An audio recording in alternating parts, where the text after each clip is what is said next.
2017년 5월 서울 강남구 도곡동 지상 43층짜리 초고층 주상복합 아파트. 그곳 39층 펜트하우스에서 완벽한 가족이 살고 있었다. 남편은 유학파 출신의 유명 투자 컨설턴트 박정우, 당시 47세. 아내는 문화예술재단을 운영하던 송지연, 당시 45세. 그리고 두 사람이 입양한 아들 윤도현, 당시 18세. 도현은 7살 때 고아원에서 입양되었고 언론엔 성공한 입양 사례로 몇 차례 소개되기도 했다. 그들은 늘 말끔한 옷을 입고 재단 행사나 언론 인터뷰에서도 다정한 모습을 보였다. 하지만 도현이 성인이 될 무렵부터 그 완벽함엔 작은 금이 가기 시작했다.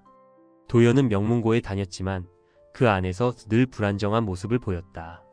가출을 반복했고 고등학교 2학년 말부터는 수업도 거의 빠졌다. 그가 SNS에 남긴 메시지는 수상했다. 나는 소유물이다. 필요에 따라 포장되고 전시된다. 가정에선 늘 고요했지만 이웃들은 간혹 펜트하우스에서 고함 소리가 들렸다고 진술했다.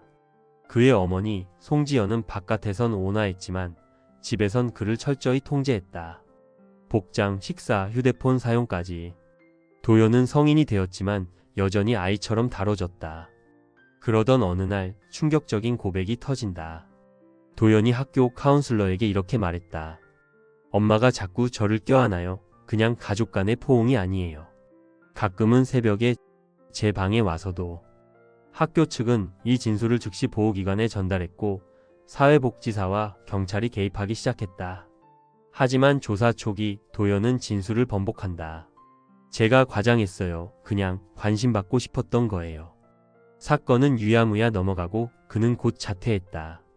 2019년 2월 18일 밤 경찰은 도곡동 펜트하우스에서 신고를 받고 출동한다.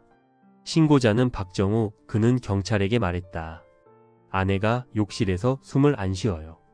현장에 도착한 경찰과 구조대는 화장실 욕조 안에서 송지연의 익사 시신을 발견했다. 사망 당시 주변엔 술과 수면제가 발견되었고 남편은 우울증으로 인한 극단적 선택이라 진술했다. 하지만 이상한 점이 많았다. 욕조엔 미세한 타박 흔적이 있었고 정황상 혼자 빠졌다고 보기엔 어려운 위치였다. 결정적으로 도현은 그날 새벽 몰래 집에 들어왔다가 30분 만에 다시 나갔다는 CCTV 기록이 있었다. 그날 이후 도현은 실종됐다. 핸드폰은 꺼져 있었고 통장에 있던 잔액 700만 원은 전날 모두 출금된 상태였다. 사망 2주 뒤 도현의 SNS 비공개 계정이 언론에 유출됐다. 그 안에는 믿을 수 없는 내용이 있었다. 나는 아빠가 아니라 엄마를 사랑하게 됐다. 엄마는 알고도 모른 척했다. 가끔은 받아줬다. 우리가 서로를 필요로 했던 건 가족이 아니라 고립 때문이었다. 그리고 마지막 글. 그날 밤 엄마가 내 손을 잡고 욕조에 앉았다. 우리 이제 같이 끝낼까?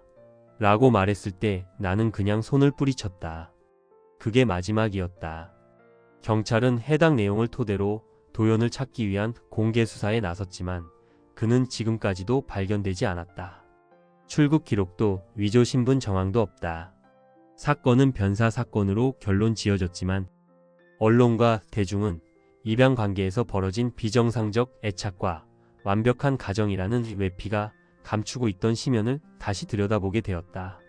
지금도 도곡동 그 아파트에는 다른 사람들이 살고 있다.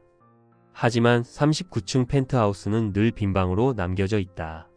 그곳엔 가족이라는 이름 아래 묻혀버린 욕망과 파괴의 그림자가 아직도 어른거린다. 끝까지 시청해 주셔서 감사드립니다.